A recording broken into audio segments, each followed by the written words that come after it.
नमस्कार, one India Hindi में आपका स्वागत है। मैं हूं शिखा थोरिया।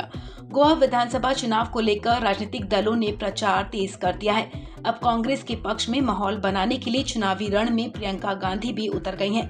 गोवा विधानसभा चुनाव से पहले प्रियंका गांधी वाड्रा सोमवार को गोवा पहुंची। यहां उन्होंने साउथ गोवा के नोवोएम में एक कार्यक्रम को संबोधित किया। इस दौरान प्रियंका गांधी ने जमकर बीजेपी सरकार पर निशाना साधा। जहाँ जहाँ मैं जाती हूँ लोगों से पूछती हूँ, क्या आपका जीवन बेहतर बना?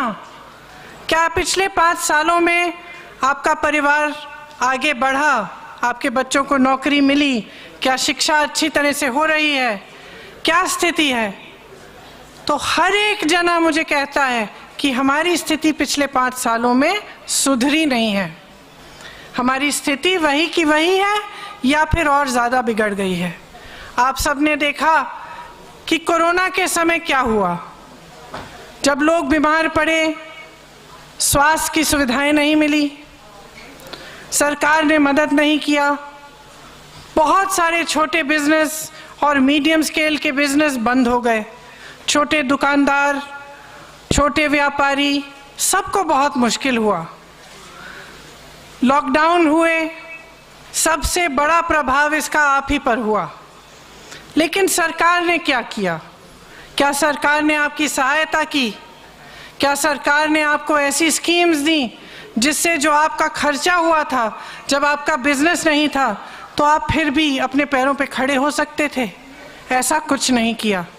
इस सरकार ने ये ज़रूर किया कि अपने बड़े बड़े उद्योगपति दोस्तों के लिए गोवा के बीच से डबल ट्रैकिंग, हाईवे का एक्सपेंशन और बिजली की लाइन डाली। जब आप लॉकडाउन होते हुए भी अपनी बिजली की बिलें भर रहे हैं, तब उन्होंने आपके बारे में नहीं सोचा, लेकिन उन्होंने सोचा अपने बड़े बड़े उद्योगपति मित्रों के बारे में। प्रियंका गांधी ने अपने संबोधन में कहा कि ये चुनाव न केवल राजनीतिक दलों के लिए बल्कि गोवा के भविष्य के लिए भी महत्वपूर्ण है। उन्होंने कहा कि राज्य संसाधनों, प्राकृतिक सौंदर्य और कौशल में समृद्ध है, लेकिन इसकी एक सबसे बड़ी समस्या ये है बेरोजगारी। प्रियंका गांधी ने कहा कि आज देश में दूसरी सबसे ज्यादा बेरोजगारी यही है। सभा को संबोधित करते हुए प्रियंका गांधी ने गोवा के लिए कांग्रेस के घोषणा पत्र का भी जिक्र किया। कांग्रेस पार्टी ने इस चुनाव के लिए एक बहुत अच्छा घोषणा पत्र बनाया है। इसमें एक पूरा खाका तैयार किया गया है कि गोवा प्रदेश के लिए हम क्या करना चाहते हैं। इसमें से कुछ चीज़ें तो मैंने आपको बताई, कुछ और बता देती हूँ। खास तौर से मेरी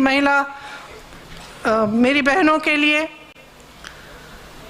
आपके लिए जितनी भी सरकारी रोजगार हैं उनमें से 30% आपको मिलेंगे।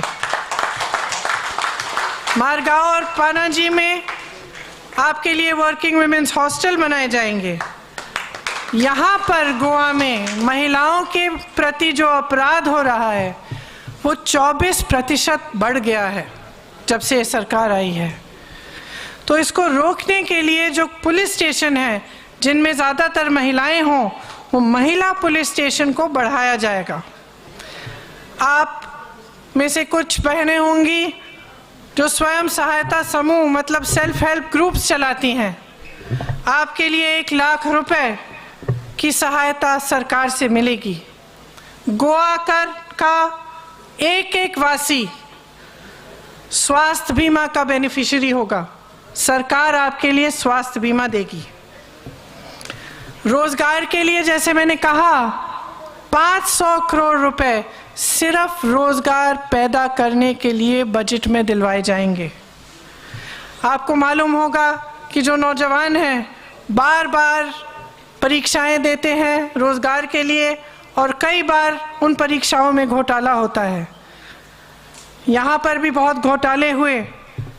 परीक्षाओं में से और जो जॉब सिलेक्शन है उसमें से करप्शन को निकालने के लिए एक गोवा स्टाफ सिलेक्शन कमीशन बनाया जाएगा, जिसके ज़रिए ये करप्शन रोका जाएगा।